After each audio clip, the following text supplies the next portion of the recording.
आज की वीडियो में हम लोग पढ़ने वाले हैं Bihar board class 12 prose section का second lesson Bharat is my home. इसको लिखा गया डॉक्टर जाकिर हुसैन जी के द्वारा। इसके हम लोग क्लास की शुरुआत करें। चलिए जानते हैं हम लोग होम और हाउस के बीच में डिफरेंस।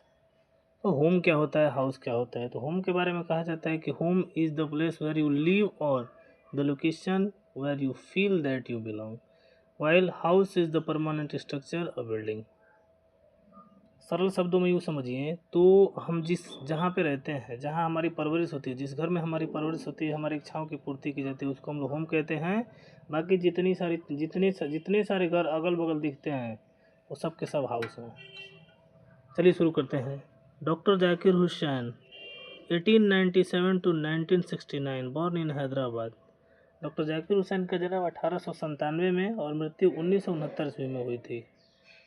हैदराबाद में इनका जन्म हुआ था। Was one of our greatest freedom fighters as well as an eminent educationist. Doctor Zakir Hussain जो थे हमारे देश के महान स्वतंत्रता सेनानियों में से एक थे। उसके साथ साथ ये एक महान प्रसिद्ध शिक्षाविद भी थे। एजुकेशनिस्ट का मतलब होता है शिक्षाविद। Doctor Hussain became the president of India in 1967। बच्चों 1967 में डॉक्टर जाकिर हुसैन जो थे हमारे देश के तीसरे नंबर के राष्ट्रपति बने थे। इनके पहले दो लोग और रह चुके थे। पहले डॉक्टर राजेंद्र प्रसाद जी थे, उनके बाद डॉक्टर सर्वपल्ली राधाकृष्णन जी थे और तीसरा नंबर इनका था। अर्लियर ही had served as the governor of Bihar. उसके पहले अर्थात राष्ट्रपति बनने के पहले डॉक्टर जाकिर हुसैन जो थे हमारे बिहार के राज्यपाल के रूप में अपनी सेवा दिए थे। जैसे जिस प्रकार से आज हम देख सकते हैं कि हमारे देश की राष्ट्रपति हैं द्रौपदी मुर्मू जी। तो द्रौपदी मुर्मू राष्ट्रपति बनने के पहले 2022 के पहले तब ये झारखंड राज्य की राज्यपाल हुआ करती थी। आज हमारे देश की राष्ट्रपति हैं। ठीक उसी तरीके से डॉक्टर जाकिर हुसैन जब हमारे देश के राष्ट्रपति बने तो उसके पहले वो बिहार के राज्यपाल हुआ करते थे। Bharat is my home is an extract from the speech he gave in 1967 after taking the oath as president। अब भारत इज माई होम क्या है, तो ये जो है एक स्पीच है, एक भाषण है जिसको इन्होंने जब ये राष्ट्रपति के पद के रूप में 1967 में शपथ ले रहे थे तो उसी दौरान डॉक्टर जाकिर हुसैन ने इस भाषण को डिलीवर किया था, ये भाषण दिया था। इन हिज फर्स्ट स्पीच, अपने पहले ही भाषण में, as the president of India, मतलब राष्ट्रपति के रूप में अपने पहले भाषण में doctor Zakir Hussain pledges himself to the service of the totality of India's culture. Doctor Zakir Hussain अपने पहले भाषण में समस्त भारतवासियों से ये वादा करते हैं, कहते हैं कि हमारे यहाँ की मतलब भारत की जितनी संस्कृतियाँ हैं, जो भी सभ्यता संस्कृतियाँ हैं, मैं उन सभी सभ्यता संस्कृतियों का निर्वहन करूँगा, मतलब पूरी ईमानदारी से उसको लागू करूँगा और इस बात का मैं प्रण लेता हूँ, इस बात की मैं प्रतिज्ञा करता हूँ। अब चलिए बच्चों, अब हम पहले पैराग्राफ की तरफ चलते हैं। तो पहले पैराग्राफ में है Bharat is my home, Bharat मेरा घर है। डॉक्टर जाकिर हुसैन पहले पैराग्राफ में कहते हैं कि आई मस्ट कन्फेस, मुझे इस बात को निश्चित रूप से स्वीकार करना चाहिए, करना होगा, that I am overwhelmed. Overwhelm का मतलब होता है बहुत ज़्यादा खुश हो जाना, अभिभूत हो जाना। By the trust my people have placed in me by electing me to the highest office in the land. जैसा कि हम जानते हैं कि भारत में सबसे ऊंचा पद राष्ट्रपति का पद होता है। राष्ट्रपति देश का पहला नागरिक होता है। तो चूंकि इनको राष्ट्रपति चुना गया था तो डॉक्टर जाकिर हुसैन समस्त भारतवासियों से कहते हैं कि मैं आप सब लोगों के प्रति एहसानमंद हूँ और कह रहे हैं कि मुझे इस बात को निश्चित रूप से स्वीकार करना चाहिए कि जो विश्वास आप लोगों ने मुझ पर दिखाया है, अर्थात जिस विश्वास के साथ आप लोगों ने मुझे राष्ट्रपति बनाया है, राष्ट्रपति के पद पर ला करके बैठाया है, भारत के सबसे ऊँचे पद पर ला कर बैठाया है, उसके लिए मैं आप सभी लोगों का एहसानमंद हूँ, शुक्रगुजार हूँ। दूसरे पैराग्राफ में कहते हैं कि doctor Radhakrishnan brought to the presidency a mental equipment, a degree of erudition का मतलब होता है great knowledge, and wealth of experience rarely to be found anywhere. Doctor Zakir Hussain कहते हैं कि जैसे राधा कृष्णन जी के बारे में कुछ बातें कह रहे हैं, कि डॉक्टर राधा कृष्णन जी जो थे राष्ट्रपति के पद को मानसिक मजबूती प्रदान की, मानसिक दक्षता प्रदान की, मानसिक योग्यता प्रदान किए, अ डिग्री ऑफ उनके बारे में कहा जा रहा है डॉक्टर राधाकृष्णन जी के बारे में, डॉक्टर जाकिर हुसैन जी के द्वारा, कि डॉक्टर राधाकृष्णन जो थे ज्ञान का अथाह सागर थे, अर्थात अनुभव रूपी धन था उनके पास। मतलब इतना अनुभव था ज्ञान को लेकर के जिसको शायद दुनिया में कहीं और प्राप्त किया जा सकता है। मतलब जितना नॉलेज, जितना ज्ञान डॉक्टर सर्वपल्ली राधाकृष्णन जी के पास था उसको दुनिया में शायद ही कहीं प्राप्त किया जा सकता है, ऐसा मानना था डॉक्टर जाकिर हुसैन जी का। आगे कहते हैं कि during a lifetime devoted to the pursuit of knowledge and truth. अब अपने पूरे लाइफ टाइम के दौरान, पूरा जीवन जो था डॉक्टर सर्वपल्ली राधाकृष्णन जी सत्य और ज्ञान और सत्य की खोज में ही खोज को ही समर्पित कर दिया। अर्थात पूरा जीवन जो था ये सत्य और ज्ञान से जुड़े रहे। आगे कहते हैं कि he has done more than probably any other man to bring out and explain Indian philosophical thought and the oneness of all true spiritual values। Doctor Zakir Hussain कहते हैं कि मुझे ऐसा लगता है कि जितना काम इन्होंने, डॉक्टर सर्वपल्ली राधाकृष्णन जी ने जितना काम अकेले किया है शायद इस दुनिया संसार में कोई दूसरा व्यक्ति किया होगा। और जिस तरीके से इन्होंने भारत के जो दार्शनिक विचार थे उसको बयां किया है, उसको व्याख्या किया है, और यहाँ की एकता के बारे में, उसके साथ साथ जो ट्रू स्पिरिचुअल वैल्यूज हैं, जो सच्चे, जो आध्यात्मिक जो मूल्य हैं, उसके बारे में जिस तरीके से डॉक्टर सर्वपल्ली राधाकृष्णन जी ने बताया है, मुझे नहीं लगता कि दूसरा कोई इस तरीके से बताया होगा, ऐसा मानना था डॉक्टर जाकिर हुसैन का। He has never lost his faith. उन्होंने कभी भी अपना विश्वास नहीं खोया। डॉक्टर सर्वपल्ली राधाकृष्णन जी ने कभी भी अपना विश्वास नहीं खोया।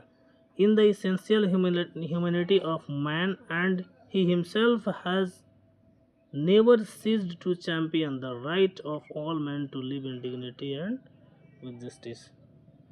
डॉक्टर जाकिर हुसैन जी का मानना था कि मानव की आवश्यकता, मानवता पर इनका कभी भी भरोसा नहीं उठा। मतलब ये इनका मानना था ना कि जितने भी इंसान हैं, जितने भी लोग हैं हमारे यहाँ के, उन सभी लोगों को पूरे मान मर्यादा और पूरे न्याय के साथ अपने जीवन को जीने का अधिकार है, ऐसा सोचना था डॉक्टर सर्वपल्ली राधाकृष्णन जी का। ऐसा कहते हैं डॉक्टर जाकिर हुसैन। तीसरे पैराग्राफ में कहते हैं कि आई कैन ओनली, जैसा कि हम जानते हैं कि राष्ट्रपति का जो पद होता है, भाई राष्ट्रपति भवन में तो आम आदमी उतना आसानी से पहुंच नहीं सकता है, तो चूँकि राष्ट्रपति के रूप में डॉक्टर जाकिर हुसैन जी कहते हैं समस्त भारतवासियों को संबोधित करते हुए कि I can only assure you, मैं आप लोगों को सिर्फ एश्योर कर सकता हूँ, सुनिश्चित कर सकता हूँ, विश्वास दिला सकता हूँ, भरोसा दिला सकता हूँ, that I enter this office in a spirit of prayerful humanity. मतलब मैं अपने समस्त देशवासियों को, मतलब पूरे भारतवासियों को संबोधित करते हुए डॉक्टर जाकिर हुसैन कह रहे हैं कि मैं आप लोगों को ये एहसास दिला सकता हूँ, विश्वास दिला सकता हूँ कि मैं जब कभी भी ऑफिस में एंड टोटल डेडिकेशन, मतलब जब कभी मैं राष्ट्रपति भवन में जाता हूँ तो पूरे प्रार्थनापूर्ण विनम्रता के साथ जाता हूँ और संपूर्ण समर्पण के साथ जाता हूँ। I have just taken the oath of loyalty to the constitution of India. आगे कहते हैं कि क्योंकि मैंने अभी हाल ही में भारत के संविधान का शपथ लिया है, अर्थात मैंने अभी शपथ लिया है कि मैं अपने देश के प्रति हमेशा लॉयल रहूँगा, हमेशा वफादार रहूँगा, मैं अपने देश के साथ कभी भी देश पर कभी भी किसी प्रकार का कोई आँच नहीं आने दूंगा। It is the constitution of a comparatively new state which it's free citizens have. Doctor Husain आगे कहते हैं कि हमारा देश जो है ना, ये जो हमारा देश है, हमारा जो संविधान है, ये अपेक्षाकृत एक नए देश का संविधान है।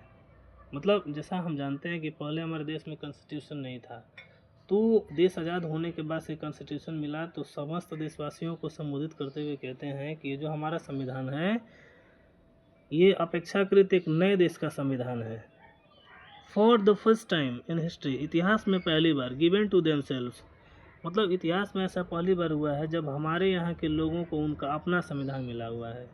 It is the young state of an ancient people who through the long millennia and through long cooperation of diverse ethnic elements। Doctor Zakir Hussain आगे कहते हैं कि हमारा जो स्टेट है काफ़ी यंग है। जैसा कि हम जानते हैं कि 1947 को हमारा देश इंडिपेंडेंट हुआ था, उसके बाद से 26 जनवरी 1950 को हमारे देश में संविधान लागू किया गया और ये स्पीच डिलीवर कर रहे हैं 1967 में, 1967 में। तो डॉक्टर जाकिर हुसैन कहते हैं कि मतलब 1967, यही कोई 17-18 साल की उम्र है, तो कह रहे कि देश पुराना है, सॉरी देश नया है, लेकिन यहाँ के जो लोग हैं बहुत पुराने हैं। तो उन सभी लोगों ने क्या कर रखा है कि इतिहास में पहली बार अपने आप को समर्पित किया, अर्थात 1947 में हम आज़ाद हुए और भारत का संविधान 26 जनवरी 1950 को लागू हुआ था। तो कुल मिलाकर के अभी ये 17 साल ही हुए थे, इसलिए डॉक्टर जाकिर हुसैन कहते हैं यह जो है एक नया देश है। आगे, realise timeless absolute values in their own peculiar वे।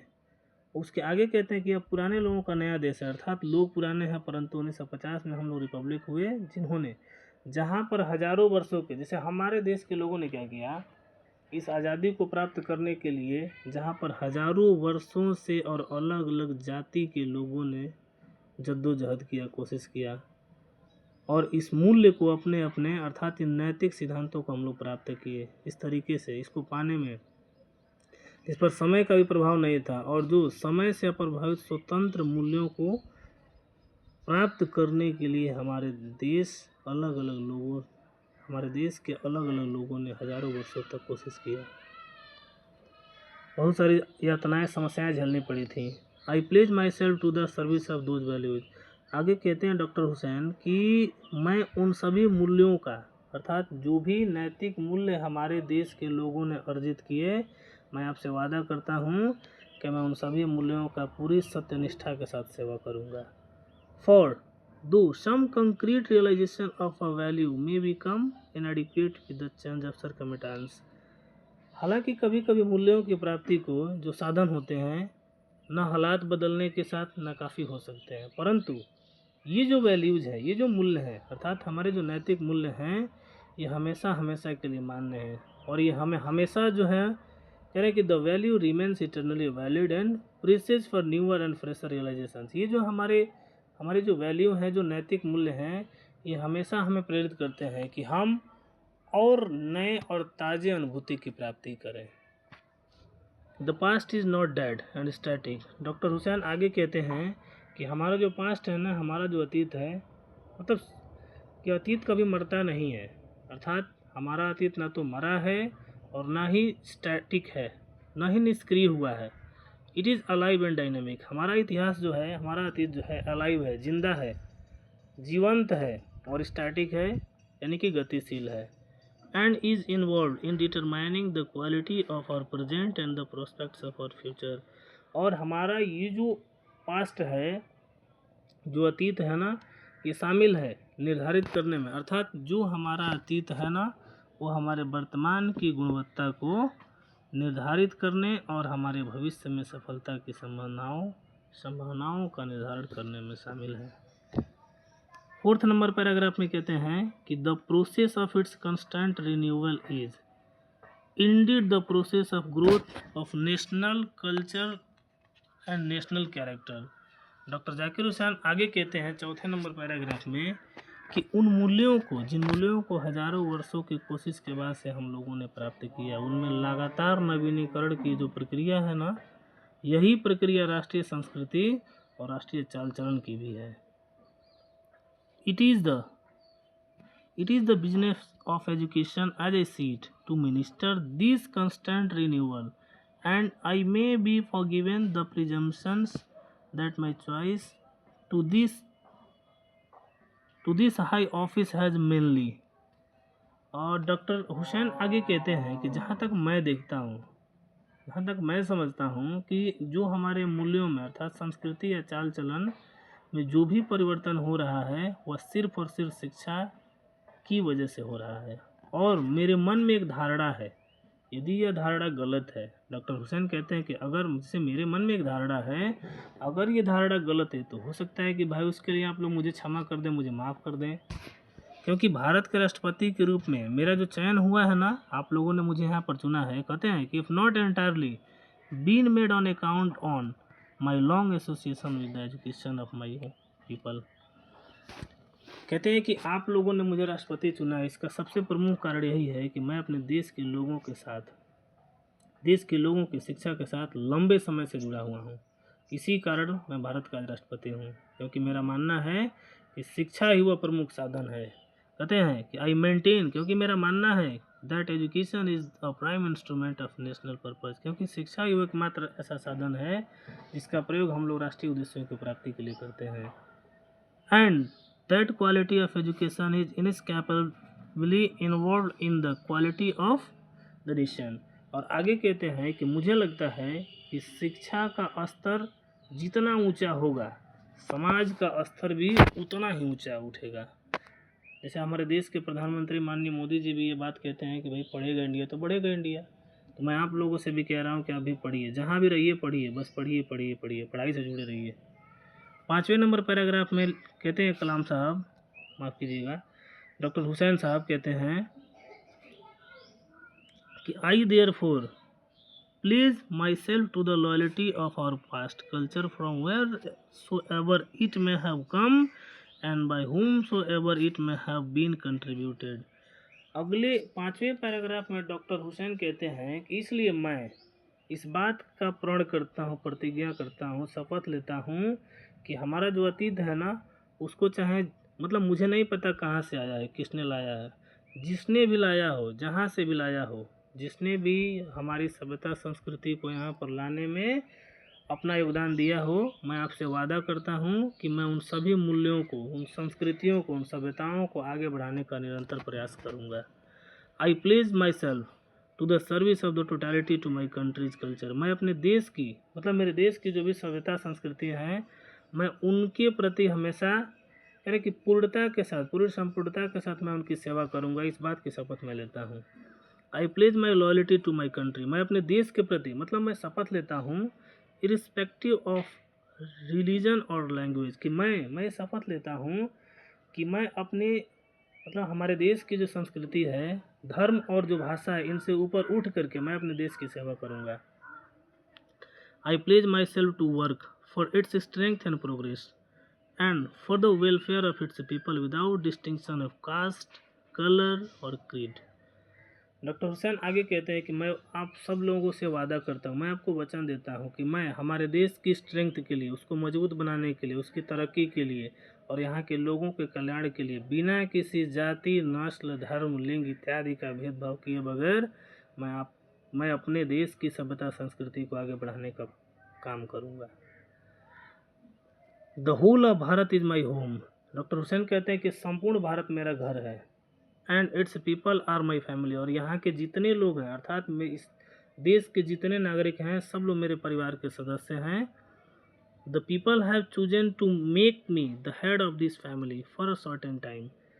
आगे कहते हैं कि आप सब लोगों ने, मतलब मेरे लोगों ने, मेरे अपने लोगों ने, मेरे देश के नागरिकों ने मुझे एक निश्चित समय के लिए इस देश का राष्ट्रपति बनाया, अर्थात अपने परिवार का मुखिया बना के रखा हुआ है। it shall be my earnest endeavor to seek to make this home strong and beautiful। इसलिए मेरा दायित्व तो बनता है करें कि यह मेरा गंभीर प्रयास होगा कि मैं अपने घर को मजबूत और खूबसूरत बनाऊंगा, अर्थात एक ऐसा घर बनाऊंगा जो काफ़ी खूबसूरत हो, काफ़ी मजबूत हो और वर्दी होम, एक रहने लायक घर हो। For a great people engaged in a fascinating task building up just a prosperous and graceful life. मतलब मैं एक ऐसे घर का, एक ऐसे राष्ट्र का निर्माण करूंगा जो रहने के लायक हो तथा मेरे लोग पूरे न्याय, पूरे समृद्धि व सुखी पूर्वक अपना जीवन जी सकें, अर्थात सभी भारतवासी सर उठा करके अपना जीवन यापन कर सकें। 6 नंबर पैराग्राफ में कहते हैं कि द फैमिली इज़ बिग। बच्चों हम जानते हैं जैसा कि आज भारत की आबादी जो है काफ़ी बढ़ रही है आज भी, मतलब तो उन्हीं सारी चीज़ों को लेकर के डॉक्टर हुसैन कहते हैं द फैमिली इज़ बिग। पूरे देश को डॉक्टर हुसैन ने अपना घर माना था। कहते हैं कि मतलब ये संपूर्ण भारत मेरा घर है और यहाँ के लोग मेरे परिवार के सदस्य हैं। तो आगे कहते हैं कि the family is big and it's constantly growing at a rather conveniently fast pace. और कि हमारा देश जो है ना बहुत बड़ा है और ये लगातार और सुविधापूर्ण गति से बढ़ रहा है, अर्थात हमारी जनसंख्या जो है काफ़ी तीव्र गति से बढ़ रही है। जनसंख्या बढ़ रही है तो कह रहे हैं कि भाई आगे के लिए चुनौती हैं।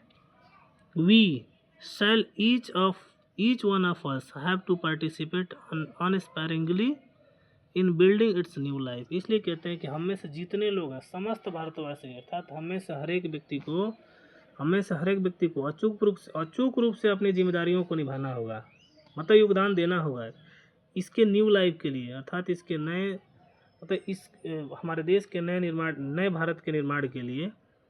Each in his own way, मतलब खुद के अपने तरीके से। फॉर शेयर साइज, करें कि हमारा देश काफ़ी बड़ा है, बहुत बड़ा है, यहाँ की आबादी भी काफ़ी है। The task ahead of us are so demanding that no one can afford to sit back। और अभी जो हालात हैं, जैसा कि हम अभी बताए हैं कि 1947 में हमारा देश आज़ाद हुआ था और 1967 में ईस्वी डिलीवर कर रहे थे। तो जैसा कि हम जानते हैं कि जब देश आज़ाद हुआ था तो अंग्रेज़ जो थे ना, देश को पूरा झकझोर के रख दिए थे। तो अब जैसे समस्याएं ये थी, देश के लोग, हमारे जो देश के बड़े बड़े नेता थे लोग, उनके समक्ष समस्याएं ये थी कि देश को चलाया कैसे जाए। इसलिए कि भाई घर चलाने के लिए पैसों की आवश्यकता है, पैसे तो उसमें देश के पास थे नहीं। तो इसीलिए डॉक्टर हुसैन कहते हैं कि अब हमारा देश काफ़ी बड़ा है, तरक्की कर रहा है, लेकिन एक समस्या है कि यहाँ की आबादी निरंतर गति से बढ़ रही है। तो कह रहे हैं कि अभी जो हालात हैं ना, सिर्फ हमसे काम की मांग कर रहे हैं, और अभी जो हालात हैं देश के, तो कोई भी नागरिक जो है सिर्फ बैठ करके उन चीज़ों को देख नहीं सकता। मतलब ऐसा नहीं है कि बैठ करके सिर्फ अपना टाइम बर्बाद करेगा। एंड जस्ट वॉच और let frustration become endemic in our country, मतलब ऐसा कोई भी नहीं चाहेगा। प्रत्येक नागरिक, चाहे वह जैसा भी हो, जो भी हो, मतलब नए जीवन के निर्माण के लिए कार्य करेगा, निश्चित रूप से कार्य करेगा। क्योंकि 47 में देश आज़ाद हुआ, 67 में ईस्वी डिलीवर कर रहे थे। और कि हमारे सामने जो चुनौतियाँ ना बहुत बड़ी है, और इतनी चुनौतीपूर्ण है कि कोई भी व्यक्ति चुपचाप बैठ करके सिर्फ सामने घट रही घटनाओं को नहीं देख सकता। क्योंकि यदि हमारे मन में आलसपन का भाव आया तो निश्चित रूप से निराशा जो है हमारे देश में फैल जाएगी, और एक निराश व्यक्ति कोई भी अच्छा काम नहीं कर सकता है। The situation demands of us work and more work. आगे कहते हैं कि अभी के जो हालात है ना, जो स्थिति है देश की, वो हमसे सिर्फ काम की मांग कर रहे हैं। काम कीजिए, जितना ज़्यादा हो सके उतना काम कीजिए। Silent and sincere work, solid and study reconstruction of the whole material and cultural life of our people. Doctor Hussain कहते हैं कि हमें जो है शांतिपूर्वक साइलेंट होकर के, सिंसियर ईमानदारी पूर्वक और धैर्यवान होकर के काम करते रहें, और संपूर्ण भारत के राजनीतिक और भौतिक जीवन को हम लोग जो है कि रिकंस्ट्रक्शन करें, अर्थात उसको पुनर्निर्माण करें। जैसे कि उसको दोबारा, मतलब हम इस तरीके से काम करें कि हम अपने देश के आर्थिक, मतलब अर्थव्यवस्था बढ़ाने के लिए उसमें अपना योगदान दे सकें। This work as a seat, आगे कहते हैं कि ये जो कार्य है ना, जहाँ तक मैं देखता हूँ, मैं समझता हूँ, हैज़ टू एस्पेक्ट्स, मतलब मुझे ऐसा लगता है कि जो काम है, उस काम को करने के दो पहलू हैं। Work on the self and work for the society around. और कि मुझे ऐसा लगता है कि काम जो है, मतलब उस काम को करने के दो पहलू हमारे पास। पहले तो खुद के लिए, दूसरा सोसाइटी के लिए, समाज के लिए। They are mutually fruitful aspects of work. जैसे कहते हैं कि मतलब ये दोनों कार्य जो है ना हमारे लिए लाभकारी साबित होंगे, फलदायक साबित होंगे। अर्थात यदि हम व्यक्तिगत कार्य करते हैं तो सबसे पहले अपने आप को अनुशासित करेंगे। जिसे करें कि the work on one's self is to follow the urge towards moral development as a free person and under self impose discipline which alone can render the development possible. जैसे डॉक्टर हुसैन कहते हैं कि यदि हम व्यक्तिगत कार्य करते हैं, अर्थात खुद के लिए काम करते हैं, तो सबसे पहले अपने आप को स्वअनुशासित करना होगा, और इसी तरह हम एक स्वतंत्र नागरिक के रूप में अपनी नैतिकता के विकास के लिए भी काम करेंगे। It's and product is free moral personality. हो सकता है कि इसका जो अंतिम परिणाम है एक स्वतंत्र नैतिक व्यक्तित्व होगा। We can neglect the end product only at our peril. जब हम मतलब जब आप जो हैं अर्थात हम समस्त देशवासी समस्त भारतवासी स्वतंत्र नैतिक जब हमारा नैतिक विकास होगा तो हम मतलब हम हमारा विकास होगा, हमारे समाज का विकास होगा। बेहतर बनाने के लिए अपने आप को और समाज को बेहतर बनाने के लिए, न्यायपूर्ण बनाने में और ज़्यादा सुखद बनाने में हम जो है अपने समाज का सहयोग कर सकेंगे। अर्थात जब हम पढ़ेंगे देश पढ़ेगा, हम सुधरेंगे देश सुधरेगा। आगे लिखते हैं कि this end product can not sustain itself without seeking and exercising itself to bring about the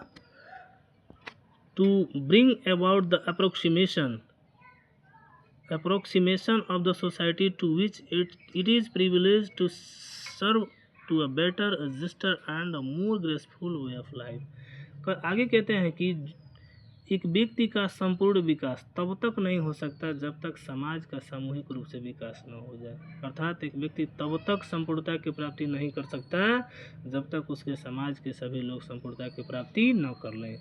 यानी कि हमें जो है अपने काम के साथ साथ समाज के काम को भी प्राथमिकता देनी चाहिए। This individual can not grow in full perfection without a corresponding advance of the collecting social existence. वही है कि मतलब हमें अपने काम के साथ साथ अपने समाज के लिए भी कुछ समय निकालना चाहिए, अर्थात प्रायोरिटी देनी चाहिए। Let's resolve to get wholeheartedly engaged in these two aspects of work, individual and social।